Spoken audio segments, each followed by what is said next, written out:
Cue the music. Let's go. I'm your boy, Ro, contributor for State of the U and OG member of the Orange Bowl Boys, and welcome to another Caneswear-sponsored edition of Student of the Game. Well, the streak versus FSU, it stopped, but doesn't mean we do. Over to the first quarter, University of Miami is in an empty set look, and anytime as a quarterback, I know in an empty set look, chances are I'm going to have to get the ball out quick, and Tyler Van Dyke does. The recipient is going to be Mike Harley. I like what he does at the top of this route right here. You see that little jump hesitation move? That's good. It created a lot of separation. It caught that defender flat-footed, but the one thing that happens here is just a closing speed from this secondary defender who is patrolling the middle of the field, reading the play. He closes the distance quick, and when you got to have it, hands go on the ball. They got to secure it even tighter, especially in a rivalry game like this. This one's going to be a tough one this week, Canes fans. Be prepared. So the first thing you're going to notice on this clip is this stat right here. 31 offensive yards versus 35 penalty yards. I guess they called that ace gun undisciplined play early on and often in the first quarter. But University of Miami goes ahead and lines up in a 3-by-1 look. Bunch set here to the boundary. Now, pay attention to Florida State's defense. They have two safeties over the top. This appears to be man two. You have three Florida State defenders responsible for these three offensive guys. Then you have a one-on-one not pictured currently down here to the bottom. But again, the boundary side. Let's count the Florida State defenders because on this side of the hash, 1, 2, 3, 4, 5, 6, 7. They have 7 defenders. You have a numbers advantage. If you choose to, maybe on this, you can isolate this linebacker. Maybe check out of this call in the future. Regardless, the man two, Tyler's vision immediately is going to go ahead and open up field side. It's a 2 versus 1. Remember, there's a safety over the top. He doesn't like to call, so he's going to swing back his head across the field. Now, this is when calamity starts to happen. The defensive end, a little too physical for Jared Williams, your right tackle, spins him around. What also is calamitous is you had another running back and pass pro option for a chip block.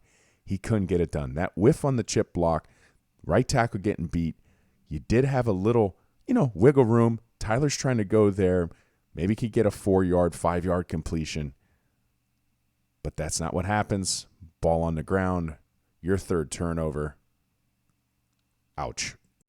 And Manny Diaz defense is giving up a lot of points this year. And you're going to see on this film, Florida State is going to run a counter. They're going to pull the left guard, left tackle. And you're going to see that the University of Miami is actually in a prime position to make a play. It just simply can't get it done. So at the snap of the ball right here, there's the counter step by the running back. Now pay attention right here. Gil Frierson, and then you're going to have Corey Flagg. The decision to go ahead and just meet the pulling lineman. Sure, you're trying to go ahead and hit this behind the line of scrimmage. Head is down. Vision is impeded. You still have Corey Flagg in a prime position as well. So if that's the scheme, if that's what's taught, you're trying to go ahead and get this offensive line, blow him up into the backfield. That's fine because now you just have to have a contained defender. But look what happens. You can't have a contained defender get washed so inside. Your linebacker just simply cannot make a play. And yes, egregious holding at the top. It starts here. You're going to see it. He's just holding James Williams the whole time. Nothing called. But regardless, Mike linebacker doesn't read the fit, too slow to adjust. You're having somebody coming out from the will to go ahead and try to take out an offensive lineman, impeding his vision, and your corner loses its contain. All things that can't happen against a good running team. You need portal help at linebacker. I just tweeted this online, but what is going on here? It's egregious. A big coverage bust led to a big play for the Florida State Seminoles. And in my opinion, it was a week 1 failure coupled with the fact the left hand doesn't know what the right hand is doing. And I'll explain. But let's pay attention to the University of Miami defense, shall we?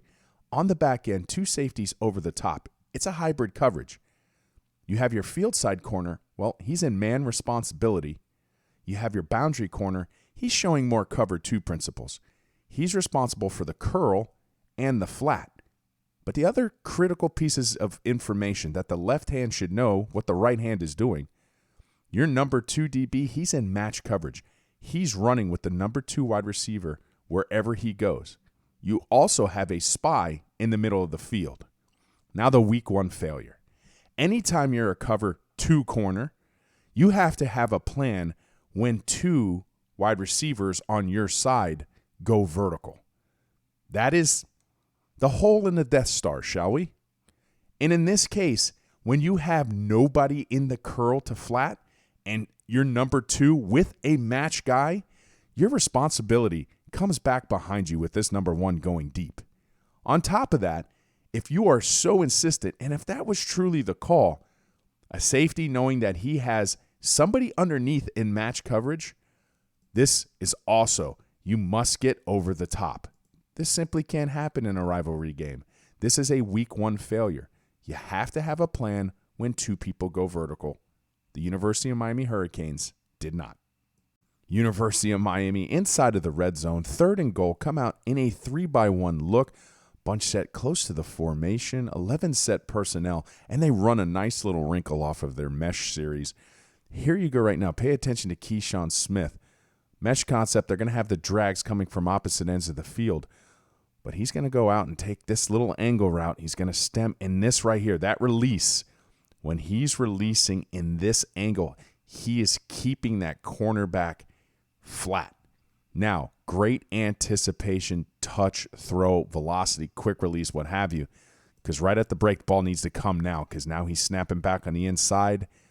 So nice little wrinkle off the mesh concept. Keyshawn Smith driving towards the outside of his cornerback allowed him to have that little escape window back in. Great throw. And as always, bang. I want to preface this clip simply by saying I never intentionally, ever try to pick on an individual player. The film just goes, whatever catches my attention, it's usually what I comment on.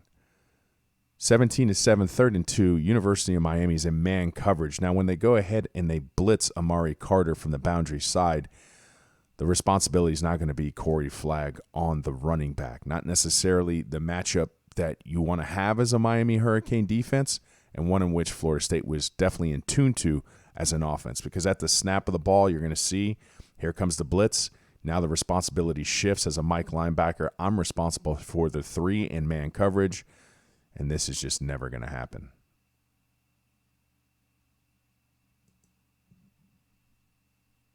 I think teams have seen when number 12 comes in, it's going to be a pop pass.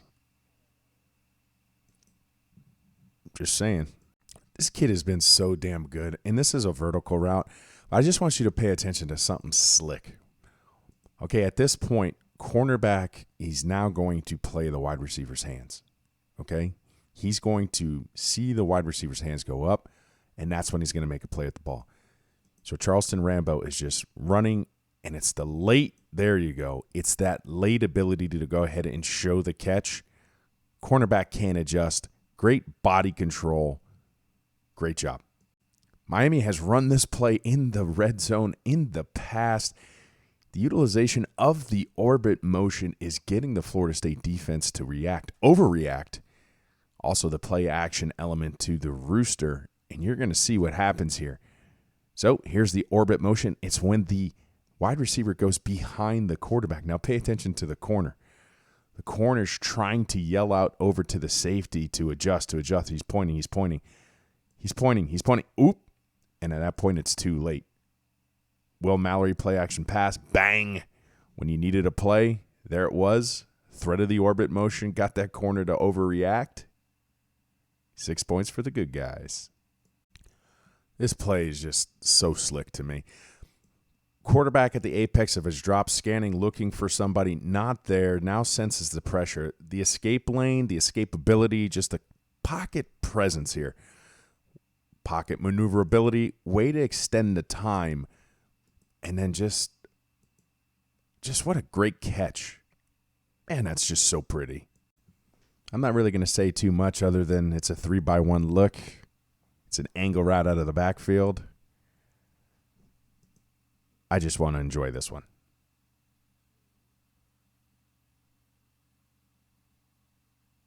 Bang. Bang. This is going to be the last clip of the evening. It's going to involve some commentary, and I apologize up front because this is a limited view of the play, but I felt it gave the biggest picture. 4th and 14, and Manny Diaz's decision to utilize this defense needs to come under some fire, some criticism, and some scrutiny. I'll explain. The back end is running cover 7 principles. You have 7 defenders with their eyes facing the quarterback. So essentially, you have 7 quarterback spies. It's one of the advantages of running zone coverage because running quarterbacks, well, when you're running man, you got your back turned. So the decision to leave Keontre Smith in the middle of the field as another quarterback spy, when it's 4th and 14, you essentially played 11-on-10 football. Because if you thought you were giving up a first down on the ground on 4th and 14 with 7 guys facing the quarterback, you're an idiot. I'll say it again. You're an idiot. So here's Keontre Smith. Failure to me, number 1. Just sitting in the middle of the field, not influencing the quarterback, not putting any pressure. So now here comes the route concept. And Manny, you haven't been able to get that next level thinking in terms of your defense, and it shows, and it finally bit you in the ass. Because the concept that Florida State essentially gets the first down on is known as a dagger concept. It is a very simple concept, one in which you need to have a high alert for on these down and distances. And what is the concept? You ride the number 2 wide receiver down the middle of the field on a vertical so he can occupy the safety, and then you're going to have a dig route come right underneath this. Now, this is what I don't understand. Right here, when you have this, you have a cornerback that doesn't have the wherewithal to realize I'm in this coverage. My only responsibility went away from me, so let me stick right here. And while that happens, let me get my other DB to press even further outside. So let's just make that nice dagger window right behind me even bigger because these two don't understand concepts of football. They just don't. You're sitting out here doing nothing. You're sitting out here doing nothing. This guy's doing nothing. But you allowed it to happen, Manny. Your career ended on the fact on 4th and 14, you had to go ahead and run a quarterback spy, and you couldn't defend a simple dagger concept. Your kids were clueless. Your fault, Manny. Your fault.